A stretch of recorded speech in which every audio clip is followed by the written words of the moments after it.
Hello and welcome. I'm Kent Stanford and I work for the Alabama Cooperative Extension System. We're an educational outreach organization for Auburn University and Alabama A&M University. We work in areas such as agriculture, family and consumer science, and 4-H, among others. Now, agriculture is big business in the United States, and it has to be with over 300 million hungry mouths to feed each and every day. Agriculture is big business in Alabama, and the poultry industry is our largest agricultural business in this state. Through this virtual farm tour, we'll learn more about modern poultry production and what it takes to get that chicken onto your dinner plate each and every day. We'll begin our tour by checking in with Dr. Joe Hess at the Auburn Poultry Science Unit to learn about baby chicks. Then we'll travel to the North Alabama town of Asheville in St. Clair County and meet the Staples family, where we'll learn about life on their family farm. I'm Joe Hess from the Poultry Science Department. Each poultry company has parent stock farms where the eggs are laid for broiler chicks. We pick up the eggs at the farm, take them to an incubator at a hatchery where they're incubated for 21 days. Then they hatch out and they're sorted and put into boxes to deliver to the poultry farm. Welcome folks to our farm tour. We're here today in northern St. Clair County, just outside the town of Asheville at White Acres Poultry Farm, where we're hosted by Gary and Denise Staples. They're in the chicken business as well as the cattle business here on their farm.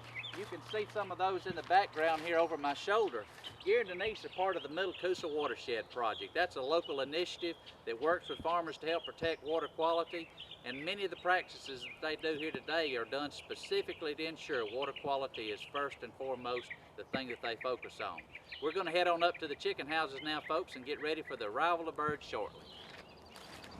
All right, folks, we're getting ready for things here at the poultry farm today, and I want you to see this sign that the farmers got posted here. It says it's a biosecure area, no trespassing. The point of this is all about keeping the birds safe, keeping the germs out of the poultry house and keeping those chickens in good shape. So that's why we've got this sign. We'll get booted up here in a bit and cover our feet so that we make sure we're not taking any germs that might wind up hurting the chickens later on. All right, folks, we're here at White Acres Poultry Farm for our tour today at the poultry operation that they have here. One of the things that we're going to talk about as we go through our tour today is biosecurity and the need to protect the chickens and make sure that everything is fine and dandy with them. We don't want to bring in anything, any germs that might make them sick. It's kind of like when you go to school and bring a bug or germ from home and your classmates get sick. We don't want to bring any germs or bugs in here that might make the chickens sick today. So the easiest way for us to do that would be to bring something on our feet that we don't really want in here. We're going to cover our feet up today, and we've got some booties here that I'll stick on, and that's going to hopefully keep, if I had any germs that might make the chickens sick, it'll keep them right on my boots and keep them away from the chickens. Now you remember when we first got to the farm, down at the front gate, we saw a sign down there that talked about biosecurity, and this was a disease-free facility. So we want the chickens just as healthy when we leave as they were when we got here today. So that's why we'll have our booties on. So you get booted up and we'll go inside the chicken house now. All right, we are waiting on the chickens to arrive here at the farm this morning, and before they do, we've got the whole crew on hand. We wanted to introduce you to the folks that our guest here today. We've got the whole Staples family here with us. Gary and Denise Staples, I guess they are the folks really in charge of this operation, or they're the ones responsible for most of the bills, I'll put it that way. Right. All right, so this is Gary and Denise Staples. This is their place. This is White Acres Farm. They've got white chickens and white Charolais cows out here, and they raise some kids in the process too. So Gary and Denise, we appreciate y'all being our hosts for the day very much. It means a lot to us that you let us come out. So introduce the family and kind of tell us a little bit about what y'all do here on the place. This is my son Jeremy and his wife Becky, and the little girl, two little girls, Lauren and Gracie. They all help us on the farm. Jeremy's been working with us about 2 years now, okay. And they all help us out here. And we raise cattle, chickens, hay, and anything to do with farming, we do a little bit of all of it. Right. Now, Gary, I know that you've been involved in lots of different organizations and are active in different things throughout the county and across the state. Why do you think it's so important that we tell the positive story of farming and the good things that we do? What we need to do, we need to make sure that the people that's never come to a farm know where this food comes from. These little girls right here at one time thought it just came from a grocery store. Now they get to see that we actually raise this food. And our biggest problem that we have is making sure that everybody in the general public understands that farming is something that helps us all.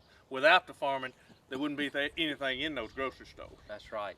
Now I know that as we look around here, obviously y'all take a lot of pride in your operation. You spend a lot of time here, but this is a big investment too. This is not something that somebody with just a few dollars in their pocket does. This is a big investment that your family's got here. We've got a little over $1.5 million invested in this operation, and there's a lot of work into it. But I keep telling people that if anybody, we're living the American dream, because we can do what we do is helping about 500 people every time we grow a batch of chicken. Right. Well, that's great information. We appreciate y'all being our host for the day. Girls, we'll see you in just a little bit when the chickens get here, and we'll get them all situated in their new homes. All right, folks, we're inside the chicken house now. We wanted to come in here before the chickens arrive and let everybody see what the house looks like before they get here. As you look down this house, we were only going to put the chickens in half of the house, the front half of the house. So these are 500-foot houses, so that means they've got 250 feet in what they call the brood area. That we're going to brood these chickens with lots of warmth, lots of feed and water. When you first come in, you can tell that it's nice and warm in here. It's about 40 degrees outside. It's a little chilly. We had jackets on outside, some of us, but we came inside the house and it's 92 degrees in here, so it's warm and toasty inside. A great place for these chickens to get out of the cooler weather. Now, I told you they've got all their feed and water in the house also. The farmers have already got the feed put out for them. They've got these trays that they've got out with the feed in here. It's right there ready to go for the chickens in that tray. They've got their water right here. So the water comes down this line, the feed comes down this line, and when the chickens get put into the house, they'll put the chickens right in this area, so they don't have to go very far to get something to eat, and they don't have to go very far to get something to drink. Now, the water line, it's got a little drinker on the bottom, a little peck type drinker, all right? And as that chicken walks up there, he pecks on that just like that, and as he pecks on it, that water comes out right into his mouth, and he gets all the water that he needs right there. And you can see that this water line is very close to the ground. As this chicken comes in, he's going to be a little bitty short chicken, just a day old, so he's not going to be very tall. That means he can't reach up very high. It's like my kids, they can't reach up to the cabinet and get the cup that they need out because they're short. All right? So they drop this water line down real low so he can reach it. As that chicken gets bigger, as he gets taller, they'll raise this water line up as he gets taller so he doesn't have to bend over then to reach down to get the water. He can just reach up and peck on that and get all the water he needs right there. So they'll move that up. They'll move the feeder up also, so that way it's just at the right height for him to get all that he needs. All right, folks, we've seen the house before. We've got the feed, the water in here. The houses are ready. Let's go see if the chickens are here.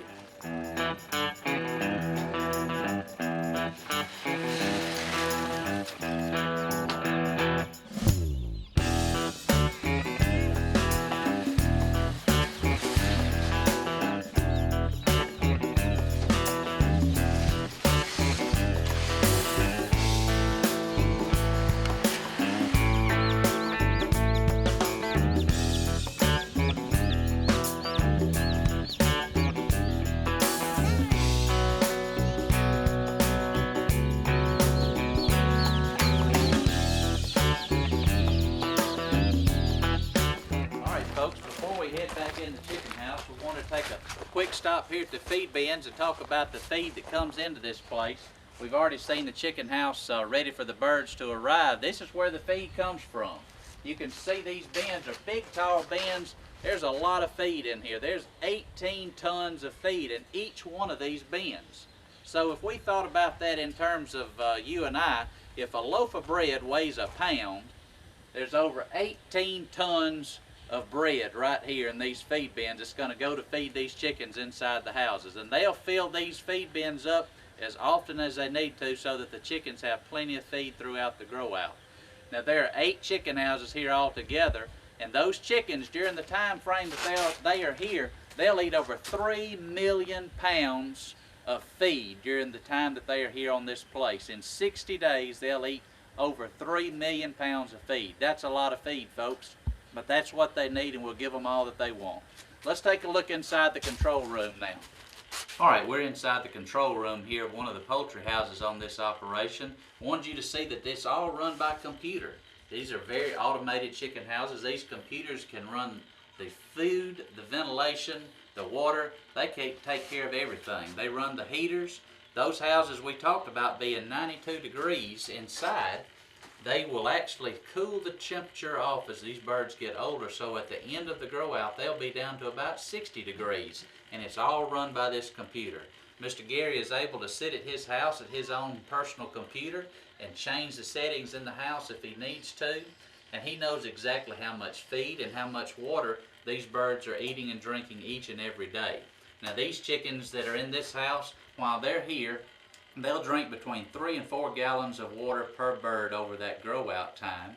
And in his last grow out, he produced over 1 million pounds of actual bird that left the farm that became food for us. So this is a big operation. It provides lots of food for lots of us.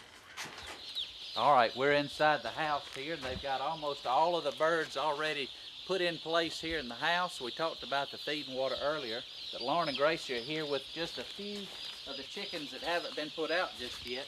Each one of these trays has about 100 chickens on there, so you can see that's what 100 day-old or less than a day-old baby chicks look like right there.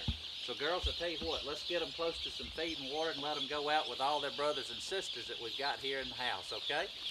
All right, we'll take them over here. We talked earlier about the feed and water being right here close by, okay? And what we'll do is these chickens are gonna go right over into, they'll go into the feed pans, all right?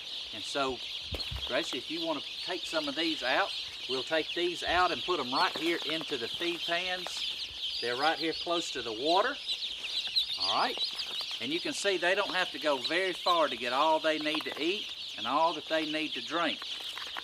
If you look back down through the house and you look down between these lines here, you can see that there are lots and lots of chickens all the way down through the house. In this one house, we have put in over 20,000 birds. Over 20,000 chickens are in this one house. And remember, they're only in half of the house right now. As they get bigger and they need more room and more space, that curtain will be raised up and they can go another 250 feet down the house and have the whole house to roam around where it's all warm and comfortable. It's nice and cool if it needs to be, and they've got plenty to eat and drink. There's some other information I really wanted to share with you about the chickens that they have here. Now all of these chickens came in here together and they'll all leave together at the end of the grow out. Throughout the grow out, these chickens will average about 1/10 of a pound in growth every day, about 1/10 of a pound of gain every day between the food and the water that they eat and drink. They'll grow like that. These chickens will wind up about an 8-pound chicken, and different sized birds are grown for different markets. So for instance, KFC, or Kentucky Fried Chicken as it's commonly known, likes a smaller bird for portion control. About a 4-pound bird would wind up going to KFC, and that's the right size portions that KFC would like. So each individual grower may be growing a different type bird, a different size bird, depending on the market that those birds will wind up in. That's just some more information I wanted to share with you. Keep in mind, these chickens will live here for the next 60 days, and by the time the grow out is finished, there'll be a lot bigger chickens in this house from end to end. All right, we're here at the chicken house. The chickens are already inside. We've seen those. They've just finished getting all of those inside, and Jeremy's going to close the door here for us.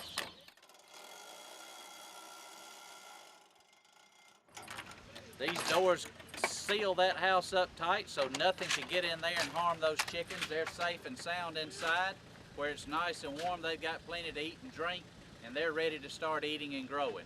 Now folks, one other thing I wanted to share with you is we think about the chickens, and throughout the grow out they're going to eat feed, and just like people and everybody else that are part of the animal kingdom, there's going to be some poop involved. That's part of the process. All right, at the end of the grow out, when the chickens are gone, the grower will actually be able to go in here, they'll take that out, and then they will apply that on the pasture land so that the crops can grow. On Gary's place, he raises the cows, so he's got plenty of grass around for the cows, and he's in the hay business as well. So what he's going to do is he'll take that out. He will apply some to these pastures out here to make the grass grow. The grass grows, the cows eat the grass, and as we like to talk about, the great circle of life continues here on the poultry farm. Folks, we've enjoyed having you here with us today. We'll come back later in the grow out and see just how these birds have changed. All right, we're back inside the chicken house here, and we wanted to give you an example of how much these birds have grown just in the 2 weeks. So here's a bird that's not quite 2 weeks old. All right, he's about 12 days old compared to that day-old chick we looked at earlier on arrival day. So these chickens are growing pretty rapidly at this point. All right, we've given you that example of that 2-week-old bird compared to that day-old bird and how much they've grown in that amount of time. I think it's important that we also think about and understand the economic impact that these operations have on the local economy and the local community. Now, St. Clair County is one of the top 20 producing counties in terms of poultry production in Alabama. That's not to say we're the largest, but we're one of the largest, and it makes a big impact here locally. Agriculture is a $50 million industry here in St. Clair County, and out of that $50 million, over $35 million of it is attributed directly to poultry production. All right, we're here at Valley Farm at Donald Ray Walker's place, and we're here with Mr. Walker. We wanted to visit with him a little bit about his operation. We've talked a lot about poultry production, but we haven't talked a whole lot about some of the costs that are involved with this. What kind of money do you have invested in terms of water bill or power bill in these chickens in a grow out? Propane prices are about $1.09 a gallon, and we'll use anywhere from 5,000 to 6,000 gallons of propane a batch. In the wintertime, summertime, your water bill increases. You may have a $500 or $600 water bill every month. Using the cool cell pads, evaporation, it takes a good bit of water. The utilities is part of the big expense on the poultry industry. Well, those are astounding numbers, and I know I was looking at my power bill for my house the other day, and it seemed like it was high enough at about $200. What would one of these houses cost on a power bill? They'll run anywhere from $2,300 to $2,800 a month in the summertime when we cooling the chickens. That's part of the cooling system. Right. So folks, you can tell that it's a big expense here. We thank you, Donald Ray, for your time and for having us here today. Welcome back, folks. Once again, it's 38 days later after our initial visit here at the poultry farm where we put our chickens in. The day-old birds that were real small, you remember that, and kind of cool that day, about 40 degrees outside. 38 days later, it's not cool anymore. We were outside here a bit earlier and it's bumping 90 degrees, really hot outside. We're going to go inside the chicken house and check out things here in just a minute, but we want you to know as we go in there, we'll be able to tell a big difference on what the temperature is like, as they've got all the cooling elements going wide open to keep these birds comfortable. It's probably 10 degrees cooler at least inside the chicken house than it is outside, so they've got a better deal than you and I did walking around outside today. We're going to go in. It'll be a little loud to start with, but let's go in and see what they look like now.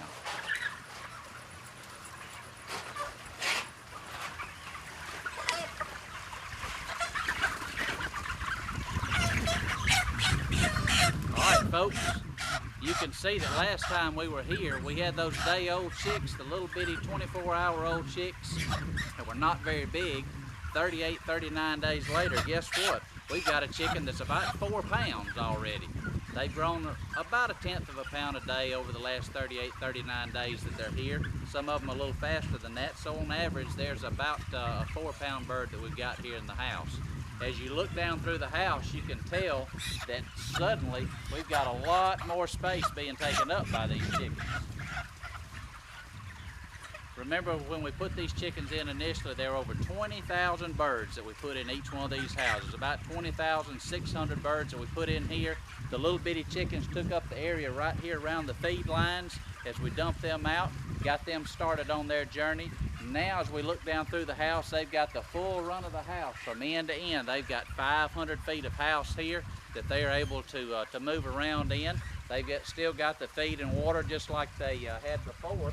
If you'll take a look, you notice that these feed and water lines have been raised up. They've been raised up quite a bit. This chicken over here is actually getting them a drink of water. You can see that the feed line is real tall. There he goes, he's getting in some water out of that pet drinker, and they don't have to bend over and squat down to be able to get to the water that they need right there. Now folks, remember, we talked about this before. This is big production. We all understand that. You know, one of the things that we want you to think about and be concerned with is this. These folks are out here doing this job each and every day so that we've got plenty of food to eat. On average in the U.S., we eat about 75, some cases 80 pounds of chicken per person per year. So for us to have that many chicken wings and chicken fingers, somebody's got to be out here raising these birds for us. And the Staples family does just that here on their farm. We depend on them just like lots of other folks do. Folks, I hope you've enjoyed our farm tours. We've explored the world of poultry production and learned all about what it takes to get that 3-piece and those chicken fingers on your plate each and every day. The next time you sit down with your family and enjoy a meal of chicken, just be thankful for the folks that are out there working to produce it each and every day and the farmers that work so hard across this great country.